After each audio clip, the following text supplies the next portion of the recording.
भारत माता की जय। भारत माता की जय। भारत माता की जय। वंदे मातरम। वंदे मातरम। वंदे मातरम। उन्होंने इतना योगदान दिया, कांग्रेस के इतना साथ रहे, अपना प्रधानमंत्री का पद छोड़ दिया, लेकिन इस कांग्रेस पार्टी ने उनको सम्मान नहीं दिया। लेकिन सरदार पटेल के लिए सारे देश में इनको एक इंच जमीन नहीं मिली कि कहीं पर सरदार पटेल की भी स्मृति को बनाया जाए।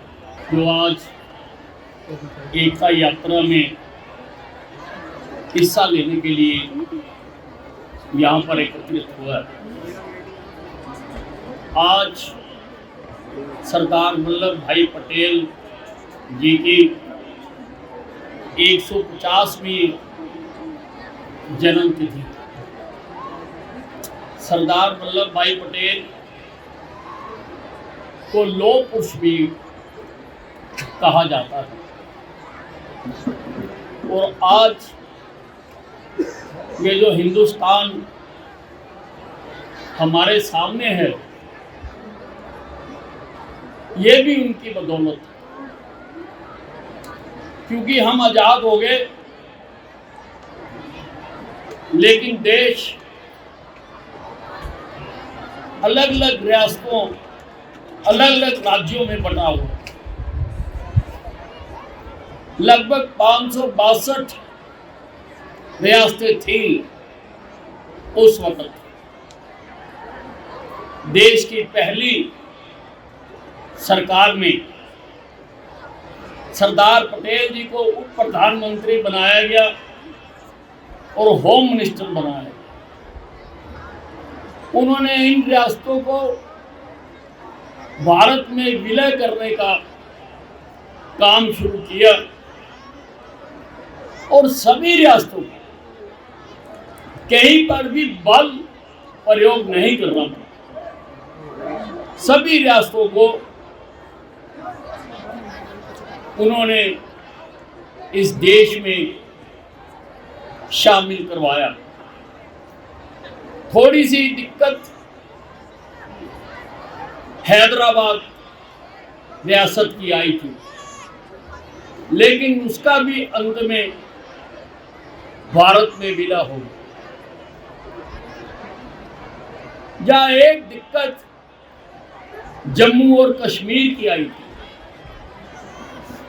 उसको हल करने के लिए जवाहरलाल नेहरू जी ने दायित्व संभाला था, लेकिन उसके बाद क्या क्या कठिनाइयां आई,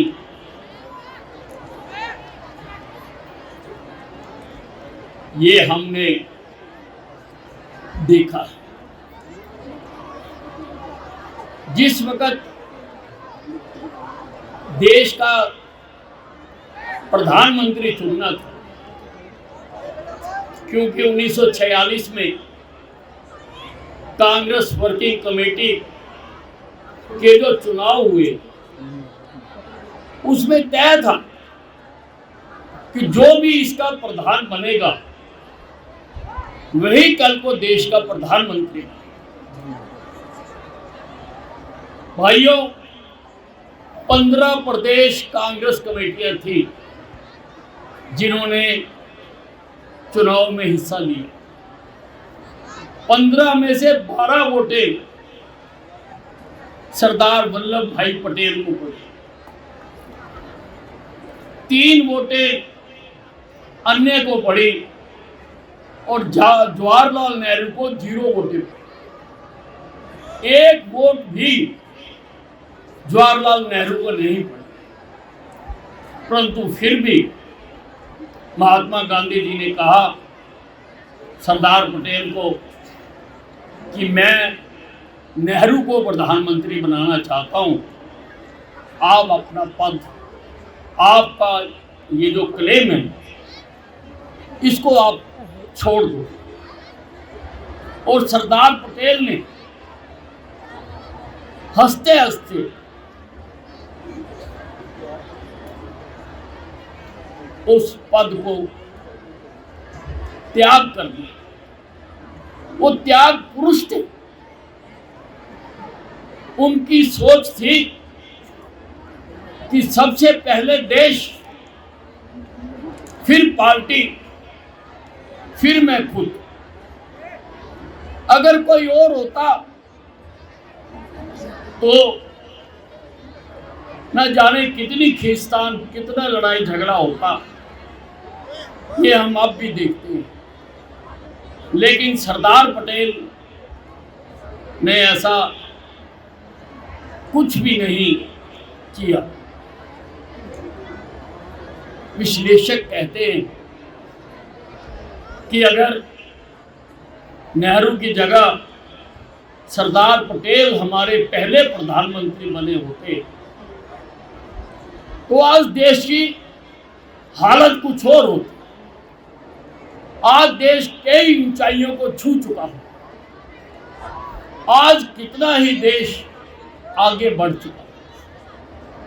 लेकिन सरदार पटेल पार्टी से बंधे हुए, उन्होंने उनको जो दायित्व दिया गया उन्होंने वो दायित्व निभाया।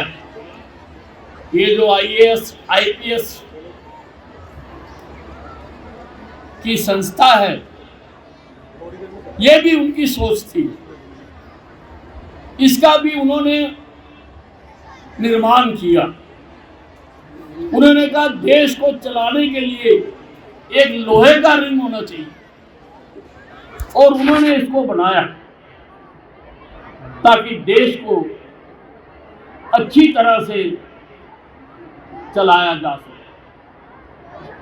वो अच्छे प्रशासक तो थे ही, अच्छे देशभक्ति थे, और उनकी आर्थिक नीतियां देश को आगे बढ़ाने के लिए जो कुछ करना चाहिए वो बखूबी जानते थे। उन्होंने इतना योगदान दिया, कांग्रेस के इतना साथ रहे, अपना प्रधानमंत्री का पद छोड़ दिया, लेकिन इस कांग्रेस पार्टी ने उनको सम्मान नहीं दिया। उनको भारत रत्न भी 41 सालों के बाद दिया गया, जबकि कई लोगों को, कई हमारे प्रधानमंत्रियों ने तो खुद ही ले लिया, किसी ने दिया नहीं, खुद ही भारत रत्न ले लिया। आप दिल्ली में जाकर देखो, नेताओं की बड़ी बड़ी समाधियां बनाई हुई हैं। कई एकड़ जगह उनके लिए, दूसरे नेताओं के लिए बनाई हुई है। लेकिन सरदार पटेल के लिए सारे देश में इनको एक इंच जमीन नहीं मिली कि कहीं पर सरदार पटेल की भी स्मृति को बनाया जाए। कहीं पर भी इन्होंने सरदार पटेल का कोई ऐसा स्थान नहीं बना। लेकिन हमारी सरकार ने, हमारे प्रधानमंत्री नरेंद्र मोदी ने गुजरात के केवड़िया में सरदार पटेल का स्टैच्यू ऑफ लिबर्टी से भी ऊंचा, अमेरिका के चिन्ह से भी ऊंचा